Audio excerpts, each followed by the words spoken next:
Hello दोस्तों, आपके अपने YouTube channel teacher info point में आप लोगों का स्वागत है। मैं आपको चैप्टर वाइज इतिहास, भूगोल और जो है नागरिक शास्त्र, जो भी सिलेबस यूपी टेट के पेपर 2 सामाजिक विज्ञान का है उसके बारे में मैं बताऊंगा चैप्टर वाइज। और फर्स्ट पेपर जो जनरली सबके लिए है, या प्रधानाध्यापक हो चाहे वह टीचर एडेड अध्यापक हो, दोनों के लिए वह अनिवार्य पेपर होगा। उसकी भी तैयारी मैं अपने चैनल के माध्यम से करवाऊंगा। आज मैं लेकर आया हूँ जो है पहला चैप्टर है,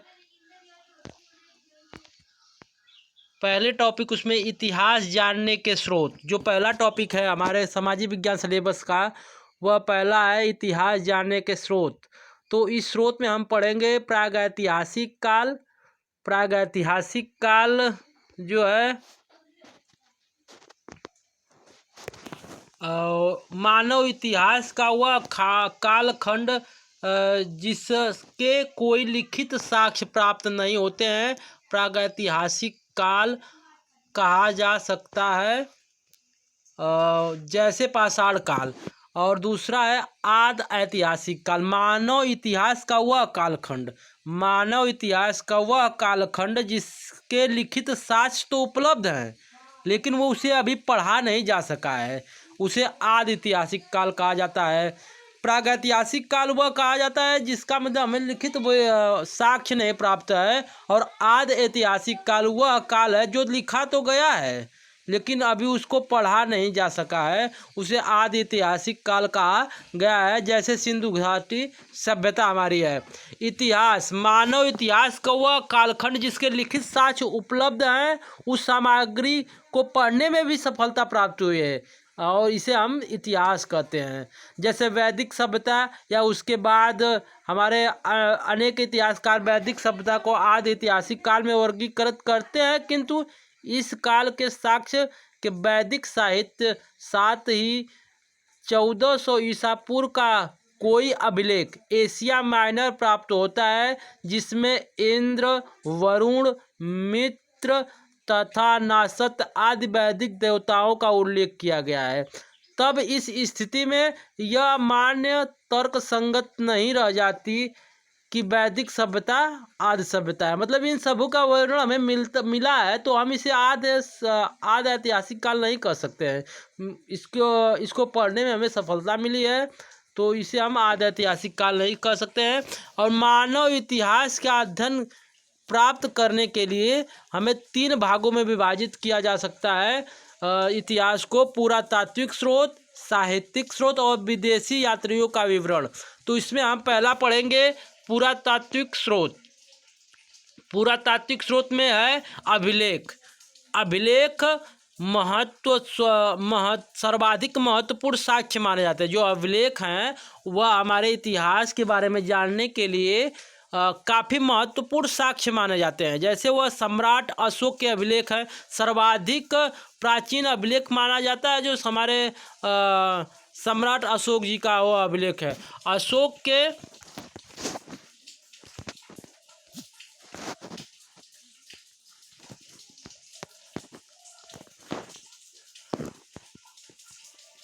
के अधिकांश अभिलेख जो है ब्राह्मणी लिपि में, पाकिस्तान तथा अफगानिस्तान से प्राप्त अभिलेख जो हमारे पाकिस्तान से मिला है वह अभिलेख है अरमाइक, एवं अफगानिस्तान से जो मिला है यूनानी अभिलेख जो लिपि में मिला है।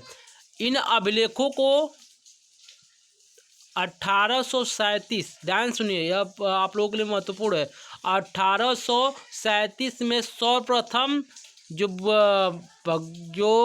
अशोक का अभिलेख था उसे 1837 में सर्वप्रथम जेम्स प्रिंसेप को पढ़ने में सफलता मिली। मतलब कि अगर क्वेश्चन आ गया कि बुद्ध के अभिलेखों को सर्वप्रथम मतलब अशोक के अभिलेखों को सर्वप्रथम किसे सफलता मिली है पढ़ने में, तो इसका उत्तर होगा जेम्स प्रिंसेप को।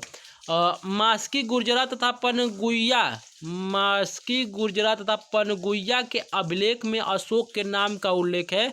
अभिलेखों में अशोक को प्रियदर्शी तथा देवताओं का प्रिय कहा गया है। और अशोक के सभी अभिलेखों का विषय प्रासंगिक प्रशासनिक है, परंतु रुम्मीदेई अभिलेख का एक विषय आर्थिक है। रुम्मीदेई अभिलेख का विषय आर्थिक है। महत्वपूर्ण अभिलेख और किस वंश में और उसके शासक के बारे में आगे बताया गया है। जैसे हाथीगुम्बा अभिलेख का वंश जो है खारवेल, इसके शासक उस समय थे कलिंग नरेश। और जूनागढ़ अभिलेख यवन वंश के रुद्रदामन शासक के महत्वपूर्ण अभिलेख है। नासिक अभिलेख जो है इसमें वंश है सातवाहन और शासक उस समय थे गौतमी बलश्री।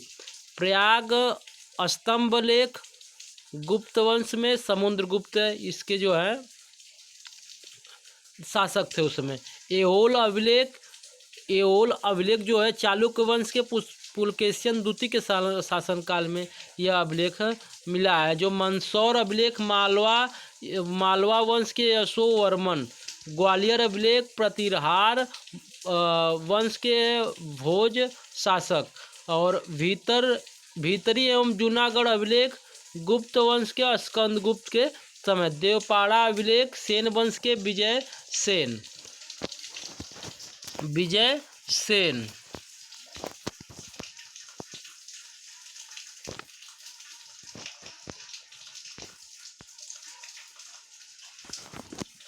जो ये अभिलेख दिया था प्रशस्ति अभिलेखों में प्रसिद्ध है रुद्रदामर का गिरनार अभिलेख, खारवेल का हाथीगुम्बा अभिलेख, समुद्रगुप्त का प्रयाग प्रशस्तिक अभिलेख और सातवाहन राजा पुलुमावी का नासिक गुफा लेख आदि। गुप्त शासक के इतिहास अधिकतर उनके अभिलेखों के आधार पर लिखा गया है। यह जो मैं टॉपिक करा रहा हूँ इसके कराने के बाद इसका ऑब्जेक्टिव कराऊंगा, क्योंकि एक टॉपिक जो आपका कंप्लीट होगा उसके बाद इसका ऑब्जेक्टिव, टॉपिक ख़त्म होगा उसका ऑब्जेक्टिव। ऐसे कराने से आपको क्वेश्चन आपके माइंड में हमेशा जो है रहेगा, और 2 या 3 बार आप इसको कर लेंगे तो आपको ये क्लियर हो जाएगा। गुप्त टॉपिक वाइज इसका मतलब कि पढ़ाने के बाद मैं टेस्ट लूँगा, उसके बाद एक मॉक टेस्ट जो सभी कंप्लीट हो जाएंगे तो मैं 15-20 मॉक टेस्ट तैयार करके आप लोगों को कराऊँगा, जिससे आपकी तैयारी सुदृढ़ हो सके। गुप्त शासकों का इतिहास अधिकतर उनके अभिलेखों के आधार पर लिखा गया है।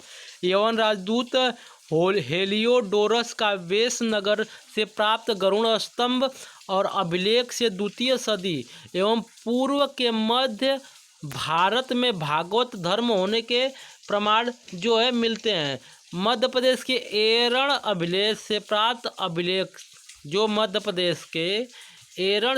अभिलेख गुप्त काल में सती प्रथा की जानकारी हमें उनसे प्राप्त होती है।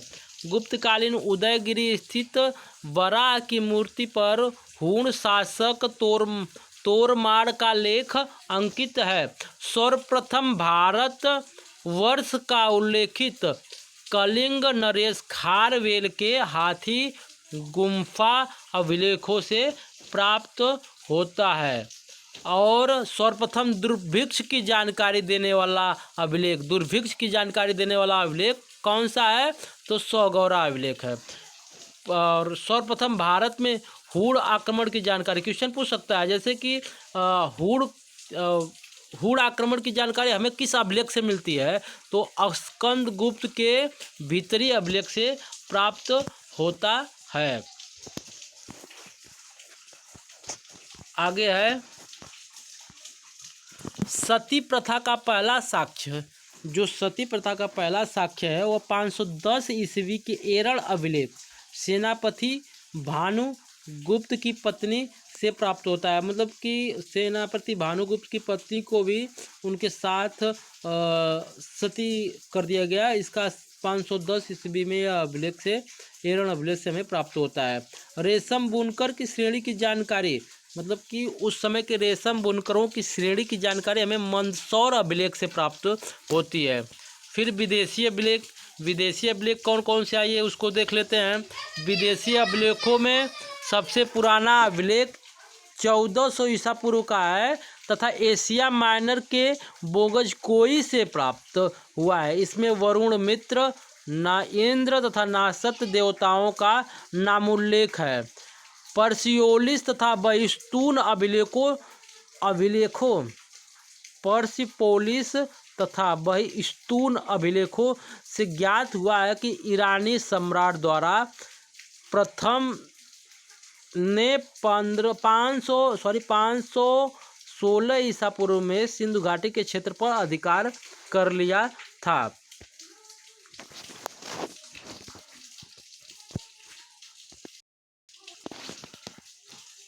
फिर मिस्र में तेलुवल अमनों में मिट्टी की तख्तियाँ मिली है जिन पर बेबीलोनिया के कुछ शासकों के नाम उत्कीर्ण है, जो ईरानी एवं भारत के आर्य शासकों के नाम है जैसे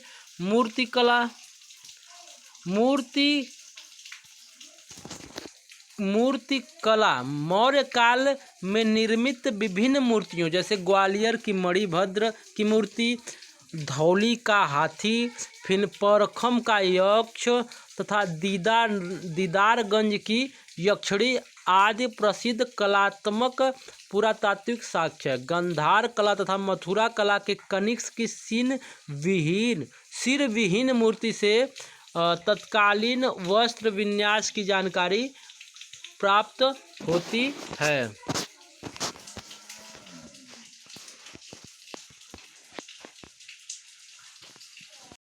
फिर अगला है चौथा मुद्राएं। सन 206 ईस्वी से 300 ईस्वी तक का भारतीय इतिहास का ज्ञान मुख्यतया मुद्राओं पर आधारित है। प्राचीन भारत में सोना, चांदी, तांबा, सीसा तथा पोटीन के बने सिक्के प्रचलित थे।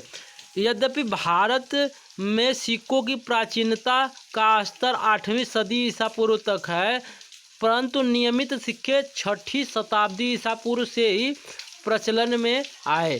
प्राचीनतम सिक्कों को हम आहत सिक्के कहा जाता है। साहित्य में इन्हें करसार्पण अधिकांश चांदी के हैं जिन पर ठप्पा लगाकर विविध आकृतियां उरेकी गई हैं। हिंदी बैक्टीरियाई शासकों ने सर्वप्रथम सिक्कों पर लेख अंकित करवाया। लेखों से संबंधित राजा के विषय में महत्वपूर्ण सूचना प्राप्त होती है। सबसे अधिक तांबे, चांदी व सोने के सिक्के मौर्योत्तर युग के हैं और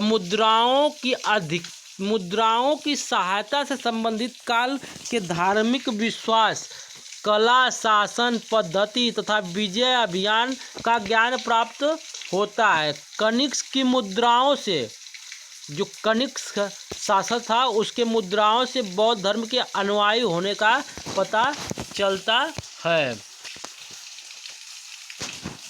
फिर पांचवा इसमें है स्मारक और भवन। स्मारक और भवन से कैसे हमें पुराने कि इतिहास के स्रोत की जानकारी मिली है। तक्षशिला से प्राप्त स्मारकों से कुषाण वंश के शासकों तथा गंधार कालीन कला की जानकारी प्राप्त होती है। भारतीय इतिहास से संबंधित कुछ विदेशी स्मारक भी प्रकाश में आए हैं, जैसे कंबोडिया का अंकोर वाट का मंदिर, जावा का बोरोबुदुर मंदिर आदि। भूमिदान पत्र ये प्रायः तांबे की चादरों पर उत्कीर्ण है तथा शासकों अथवा सामंतों द्वारा दिए दान अथवा निर्देश से लेख प्राप्त है। दक्षिण भारत के चोल, चालुक्य, राष्ट्रकूट, पांडे तथा पल्लव वंश का इतिहास लिखने में उपयोगी है। भूमिदान पत्र जो है इसके माध्यम से हमें चोल, चालुक्य, राष्ट्रकूट, पांडे तथा पल्लव वंश के इतिहास की लिखने में हमें यह उपयोगी सिद्ध हुआ है। प्रागैतिहासिक काल के पुरातात्विक साक्ष्य, जो साक्ष्य मिले हैं, मेहरगढ़ जो स्थान है उससे हमें प्रारंभिक कृषि के साक्ष्य मिले हैं, कृषि कार्य के साक्ष्य मिले हैं। इनाम गांव जो हुआ है उसे मातृ देवी की लघु मूर्ति तथा सांड की मृण मूर्ति और हाथी के दांत के मनके मिले हैं। बागौर आदमगढ़ से पशुपालन के प्रथम साक्ष्य मिले हैं। चिरांद से हड्डी के औजार मिले हैं और बुर्जहोम से गर्त आवास मिले हैं। हस्तिनापुर से हमें जंगली गन्ना, चावल, कांच की चूड़ियाँ मिली हैं। जखेड़ा से लोहे के हसिया, कुदाल, ताम्र और चूड़ियाँ मिली हैं। कोल्डी हवा, यह इंपॉर्टेंट है, कोल्डी हवा से चावल के अवशेष मिले हैं, कई बार एग्जाम में पूछ चुका है। नेवासा जो है सूती कपड़े का साक्ष्य वहाँ से मिला है। अतरंजी खेड़ा से कपड़े की छपाई के अवशेष मिले हैं। ये हमारे पुरातत्व संबंधी साक्ष्य हैं। और आरंभिक सैंधव सभ्यता के जो साक्ष्य हैं वह कहाँ कहाँ से मिले हैं देखते हैं। कोटदीजी तरकाई किला से जो है नगर के चारों ओर अति विशाल सुरक्षात्मक दीवार के अवशेष हमें मिले हैं। कोटदीजी से कांचे की चूड़ियाँ भी मिली है। वाराग किलेबंदी के प्रमाण भी मिले हैं। फसल काटने के पत्थर के औजार और लिवान नामक क्षेत्र में पत्थर के औजार बनाने का कारखाना तथा गेहूं, जौ, मूंग, मसूर व मटर के दाने मिले हैं। गेहूं, जौ, मूंग, मसूर और मटर के दाने जो मिले हैं हमें कोटदीजी के तरकाई किला से मिले हैं। रहमान ढेरी आयताकार नगर एवं नियोजित ढंग से बने मनके आयताकार नगर एवं नियोजित ढंग से बने मकान, सड़कें, नालियों के अवशेष, सुरक्षात्मक विशाल दीवार, मुहरे, फिरोजी एवं नीलम के मनके। मेहरगढ़ से हमें मातृ देवी के मृण मूर्ति और लार्ज वर्द मणि जो है प्राप्त हुआ है। और है मुंडीगाक से धूप में सुखाई गई मिट्टी के ईंटें, महल नुमा 2 विशाल भवन, मातृ देवी की मृण मूर्ति, कांसे के मुठदार कुल्हाड़ियाँ मिली हैं। और अमरी से पत्थर की मिट्टी के ईंटे के मकान, किलेबंद बस्तियाँ, अन्नागार, कुबड़े बैल के चित्र वाले बर्तन, 12 सिंघा के साक्ष्य मिले हैं।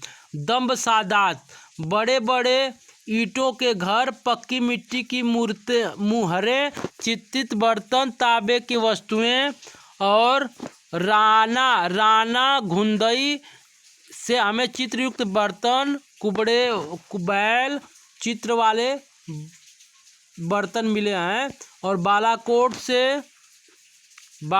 से विशाल स्मारक के अवशेष, कुबड़े, बर्तन, बैल एवं बर्तन पर पीपल के चित्र सॉरी दोस्तों इसको ध्यान दीजिए, बर्तन पर पीपल के चित्र किस स्थान पर मिले हैं तो बालाकोट में मिले हैं। और अगला है 7वां चित्रकला। अजंता की विश्व प्रसिद्ध चित्रकला का पता। अजंता के विश्व प्रसिद्ध चित्रकला का पता 1819 ईस्वी में अंग्रेज सैनिकों की टुकड़ी को चला है। दोस्तों प्लीज़ हमारे चैनल को सब्सक्राइब और शेयर करिए। और अच्छे कंटेंट जो अगर समझ में आए तो लाइक और शेयर कीजिए। और चित्रकला में अजंता के विश्व प्रसिद्ध चित्रकला का पता 1819 ईस्वी में अंग्रेज सैनिक टुकड़ी को चला। मद्रास सेना के मेजर रॉबर्ट गिल को 1844 ईस्वी में चित्रों की नकल का कार्यभार सौंपा गया। और 1915 में लेडी हेरिंगम ने अजंता फ्रेस्कोज नामक पुस्तक में अजंता के चित्रों को प्रकाशित किया। तो ये दोस्तों था पहला टॉपिक, इतिहास जानने के स्रोत का पहला टॉपिक। जो पहला टॉपिक हमारा था पुरातात्विक स्रोत जो था यह हमारा था। और साहित्यिक स्रोत अगले वीडियो में पढ़ेंगे।